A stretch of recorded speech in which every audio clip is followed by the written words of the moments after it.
As a film critic, the news doesn't always gift me the opportunity to revisit certain films out of sheer hilarity. Uh, Usually it's because somebody died. Other times it's because, well, you know, you clicked on the review. You know why I'm reviewing this. Ladies and gentlemen, my name is John Stark. I'm a blind film critic, and this is me taking a second look at the 1996 epic, The Rock. Oh, yeah, this one does have audio description. It is, I have a digital copy through the Apple Store. I actually had a digital copy through the Apple Store. That's what made it so easy. Was I was like, I already own that movie. I fucking love that movie. Yeah, it's like the one movie anytime somebody goes, I don't like Michael Bay as a director, I'm like, but have you seen The Rock? Like, if you go back to like the Michael Bayisms, they kind of get old the more you've seen them. So you have to like remember the first couple, like Bad Boys, The Rock, before it started getting a bit much. Because The Rock is an objectively fun film. There's even a Criterion collection for The Rock. So, which I own. It just sadly doesn't have audio description.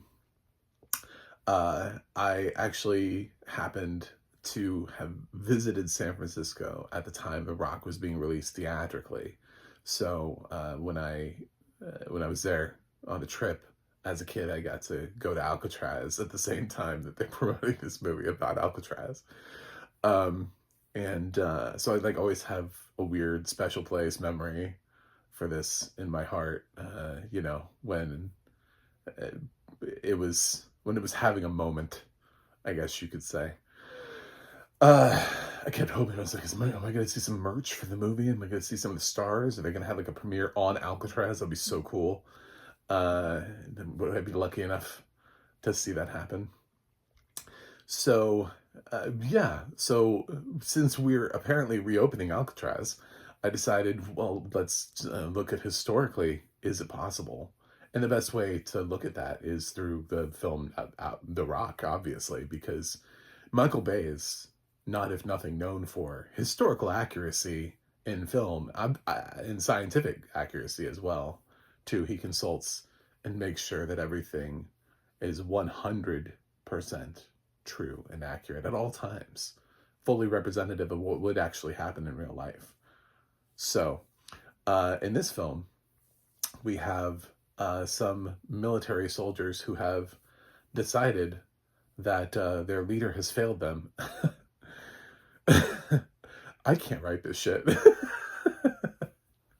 So they've decided to steal some biological weapons, which happens in the first part of the film. And they take over Alcatraz. It's a pretty simple premise. They're led by Ed Harris. And there are a whole bunch of supporting players. I should say Sean Connery is in here. He plays Mason. Nicolas Cage plays Stanley Goodspeed. You have to say the whole name because it's such a great name. Uh, and Ed Harris is the bad guy. Well, the Patriot. He does have some redemptive qualities throughout the film that come back in when he's like, it reveals that he was never really gonna blow up San Francisco. Um, but yeah, this film is full of like a whole bunch of up and comers and supporting people and like 90s stars like Danny Nucci and Claire Forlani, people I haven't seen act in years. I'm like, where did they go? Bokeem Woodbine, Tony Todd, just uh, John C. McGinley, Fraser's dad is in this. Um, we've got yeah, just David Morse. I'm trying to think of all the people. William Forsythe. I'm gonna leave somebody out. I just know I am. There's a bunch of people in here. It's a whole bunch of character actors filling out the rest of the cast. And Ed Harris takes over The Rock because he's tired of his soldiers getting mistreated by the government. uh,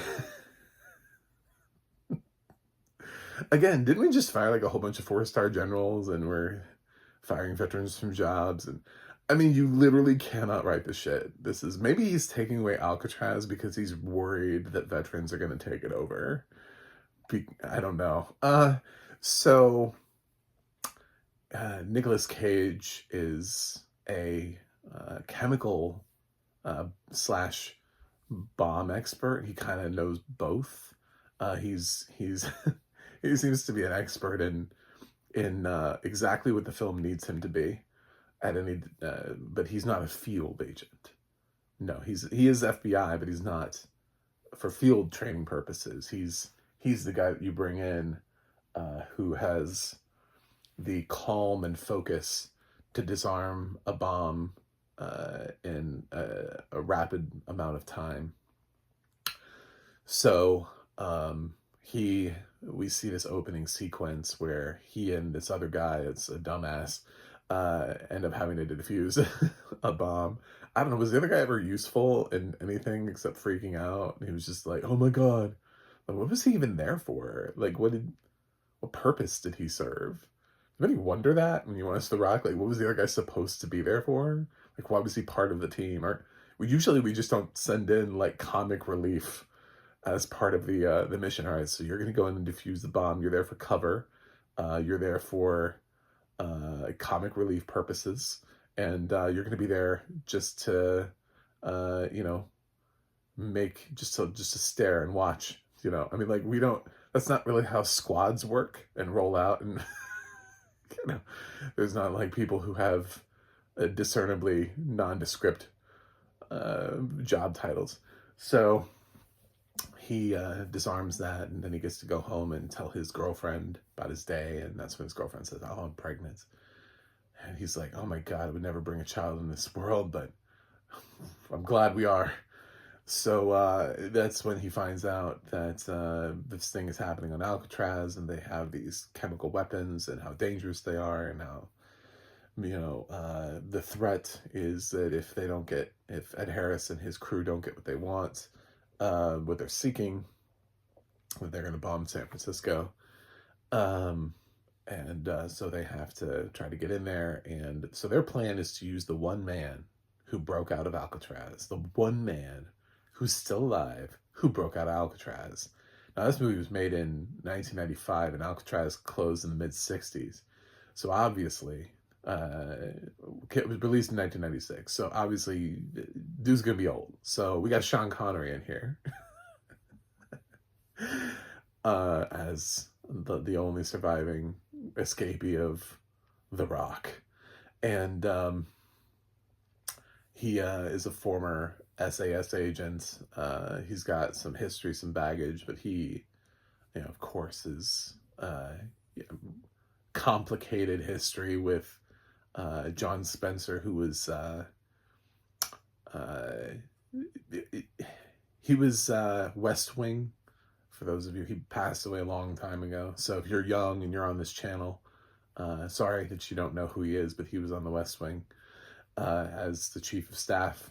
Anyway, so yeah, he's has this contentious thing, and unfortunately, that guy's on the, and nobody wants to work with anybody, but it's up to Stanley to try to convince Mason to work.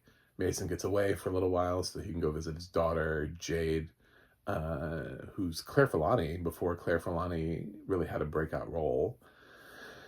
And then they get back in their vehicles and have some fun moments, and Mason's like, well, I have to go with you because I can't do a Sean Connery voice. I didn't have a map. It was all in my head. It's all up here. I spent 3 days in the tunnel waiting for the tide. And that's the worst Sean Connery impersonation. So they lead some disposable crew into the tunnels, And because eventually, it's going to come down to Nicolas Cage and Sean Connery needing to save the day. So basically, everybody else who goes with them is like, I don't know what you're going to be doing, but it's not going to be living. Um, and so they have to take back, and they have to defuse the bombs, take back the rock. And Mason, of course, doesn't really want to help. Uh, and, Stanley nobody really said anything. Everything was, Stanley couldn't even tell his girlfriend. He kept trying to tell her not to come to San Francisco, but she wanted to go there because he was there. So Mason doesn't seem swayed too much, even when he finds out about San Francisco. And even though he knows his daughter lives in San Francisco, he just seems very like there's still a scene where he's willing to walk off. Do you know what I'm saying? Like, it doesn't immediately transition to that scene where he's like, my daughter lives in San Francisco. We have to stop this. He's like, I don't. He walks off for a little while. He's like, this is not my. It's like, we just saw your daughter, man. She's actually at like this really well-known spot in San Francisco too that I've also had a chance to see. I don't know what it's called. I remember it, but it's one of those things like it's visually like bored into my head from what I could see, but I can't remember what that area is called where he meets her. But I know it's like a landmark in San Francisco. So yeah, they fight and various people die and at Harris, and they run out the clock, and we find out that Harris was never really going to blow up a bunch of innocent people in San Francisco, which his men are not cool with. They were like, no, we stopped becoming soldiers the minute that we betrayed our country for money. We're mercenaries. We relieve you of your command. Done. So, we just barrel on to the ending. It's got that great thing where like Nicolas Cage, he's got the flares and he runs out. It's like waving them. He's like, no, don't bomb me. No. Oh, yeah. So, that's The Rock.